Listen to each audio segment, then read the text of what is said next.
The first Internet search engines predate the debut of the web in December 1990. WHOIS user search dates back to 1982. And the Nobot Information Service multi-network user search was first implemented in 1989. The first well-documented search engine that searched content files, namely FTP files, was Archie, which debuted on 10 September 1990. Prior to September 1993, the World Wide Web was entirely indexed by hand. There was a list of web servers edited by Tim Berners-Lee and hosted on the CERN web server. One snapshot of the list in 1992 remains. But as more and more web servers went online, the central list could no longer keep up. On the NCSA site, new servers were announced under the title, "What's New?" Quote, "The first tool used for searching content, as opposed to users, on the Internet was Archie. The name stands for archive, without the V.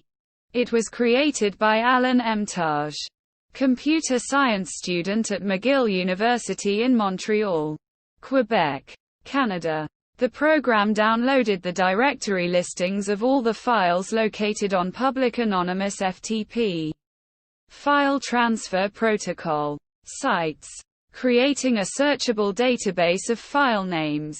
However, Archie search engine did not index the contents of these sites since the amount of data was so limited it could be readily searched manually. The rise of Gopher, created in 1991 by Mark McCahill at the University of Minnesota, led to two new search programs, Veronica and Jughead. Like Archie, they searched the file names and titles stored in Gopher index systems. Veronica, very easy rodent-oriented net-wide index to computerized archives, provided a keyword search of most Gopher menu titles in the entire Gopher listings. Jughead, John Z. S. Universal Gopher Hierarchy Excavation and Display, was a tool for obtaining menu information from specific Gopher servers. While the name of the search engine, Archie Search Engine, was not a reference to the Archie comic book series, Veronica and Jughead are characters in the series, thus referencing their predecessor. In the summer of 1993, no search engine existed for the web, though numerous specialized catalogs were maintained by hand. Oscar Neerstrash at the University of Geneva wrote a series of Perl scripts that periodically mirrored these pages and rewrote them into a standard format. This formed the basis for W3 Catalog, the web's first primitive search engine. Released on September 2, 1993. In June 1993, Matthew Gray, then at MIT, produced what was probably the first web robot, the Perl-based World Wide Web Wanderer, and used it to generate an index called Wandex.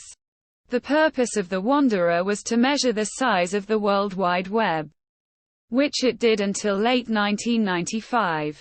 The web's second search engine, AllaWeb, appeared in November 1993. AllaWeb did not use a web robot, but instead depended on being notified by website administrators of the existence at each site of an index file in a particular format. JumpStation, created in December 1993 by Jonathan Fletcher, used a web robot to find web pages and to build its index, and used a web form as the interface to its query program. It was thus the first www resource discovery tool to combine the three essential features of a web search engine: crawling, indexing, and searching, as described below. Because of the limited resources available on the platform it ran on, its indexing and hence searching were limited to the titles and headings found in the web pages the crawler encountered.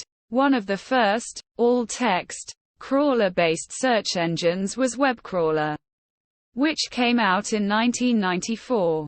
Unlike its predecessors, it allowed users to search for any word in any web page, which has become the standard for all major search engines since. It was also the search engine that was widely known by the public. Also in 1994, Lycos, which started at Carnegie Mellon University, was launched and became a major commercial endeavor. The first popular search engine on the web was Yahoo! Search. The first product from Yahoo!, founded by Jerry Yang and David Filo in January 1994, was a web directory called Yahoo! Directory. In 1995, a search function was added, allowing users to search Yahoo! Directory.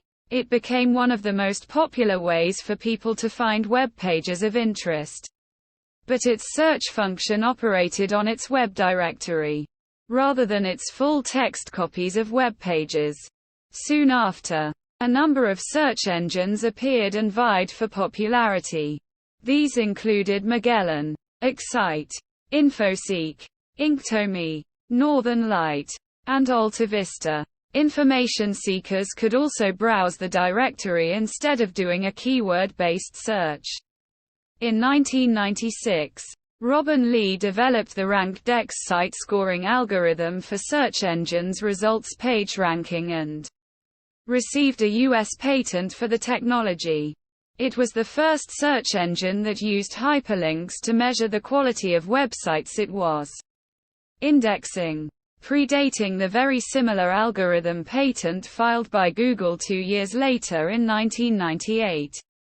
Larry Page referenced Lee's work in some of his U.S. patents for PageRank.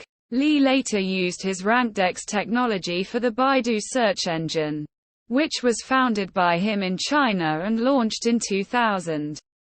In 1996, Netscape was looking to give a single search engine an exclusive deal as the featured search engine on Netscape's web browser.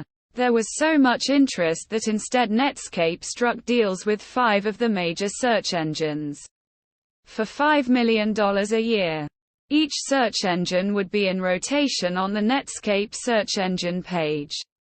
The 5 engines were Yahoo!, Magellan, Lycos, Infoseek, and Excite.